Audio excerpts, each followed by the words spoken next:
बुद्ध और उनका धम्म में सिद्धार्थ गौतम बुद्ध कैसे बने, इन सब कहानियों के पीछे क्या राज है, आइए जानते हैं।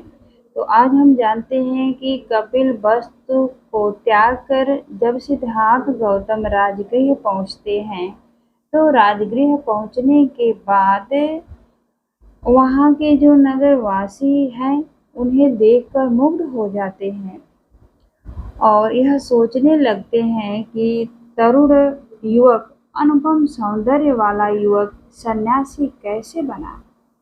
और यह सूचना आग के तरह पूरे राज्य में फैल जाती है।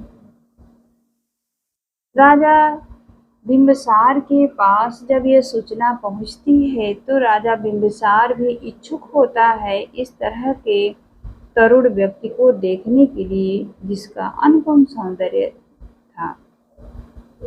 तो राजा बिंबिसार सिद्धार्थ गौतम से कहता है, हे तरुण, तुम्हारे अनुपम सौंदर्य को देखकर मैं सोचता हूँ कि तुम्हारे मन में सन्यासी का जीवन व्यतीत करने का यह विमिल संकल्प कहाँ से आया।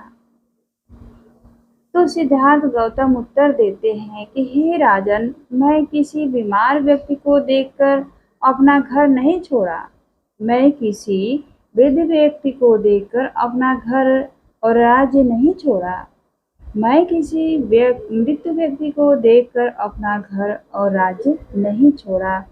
हे राजन, बल्कि मैं गृह त्याग इसलिए किया क्योंकि मैं संसार की कलहों से आहत हूँ, मैं शांति के खोज में हूँ। राजा यह बात सुनकर प्रसन्नचित होते हैं और कहते हैं कि हे तरुण सन्यासी, अपने उद्देश्य में सफल हो, मेरा यह आशीर्वाद है।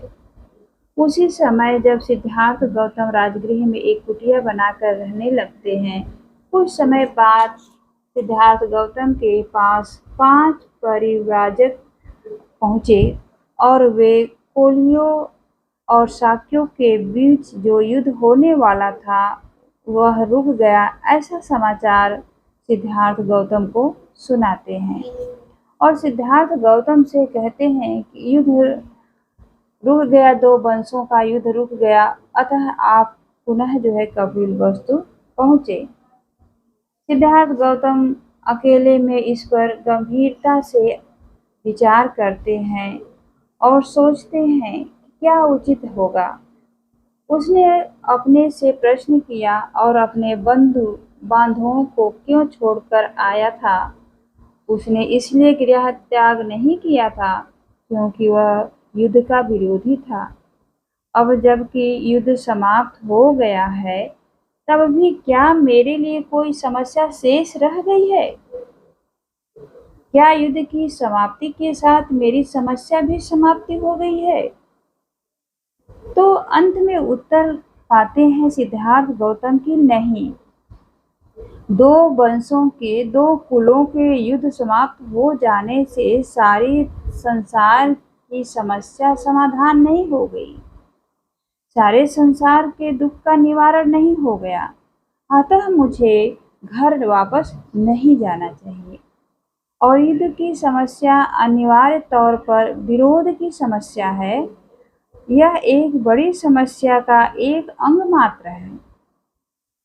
यह विरोध न केवल जातियों और राजाओं में ही विद्यमान है, बल्कि यह संघर्ष विद्यमान है क्षत्रियों में, ब्राह्मणों में, गृहस्थों में, माता और पुत्र में, पुत्र और माँ में, पिता और पुत्र में, बहन और भाई में तथा साथी और साथी में। यानी हर क्षेत्र में संघर्ष है, विरोध है, दुख है।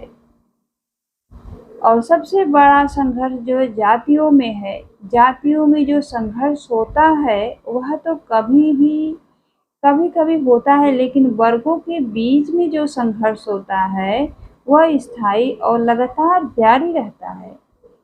संसार के कष्टों और दुख के मूल में यह वर्ग संघर्ष ही है।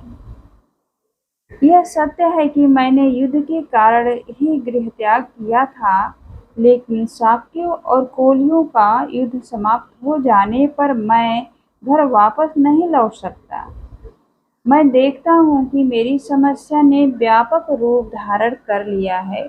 मुझे उस सामाजिक संघर्ष की समस्या का हल खोज निकालना है। पुराने परंपरागत दर्शनों के पास इस सामाजिक संघर्ष की समस्या का हल है या नहीं, और यदि है तो कहाँ तक है? क्या हम इन सामाजिक दर्शनों में से किसी एक को सही मान सकते हैं? उसने हर परंपरा का, हर मत का स्वयं परीक्षण करने का निश्चय लिया। इस तरह से तथागत बुद्ध उन दुखों के कारण का पता लगाया और 4 आर्य सत्य बताया, और 4 आर्य सत्य ही दुखों का कारण और निवारण, यानी 4 आर्य सत्य में ही दुखों का कारण और निवारण है।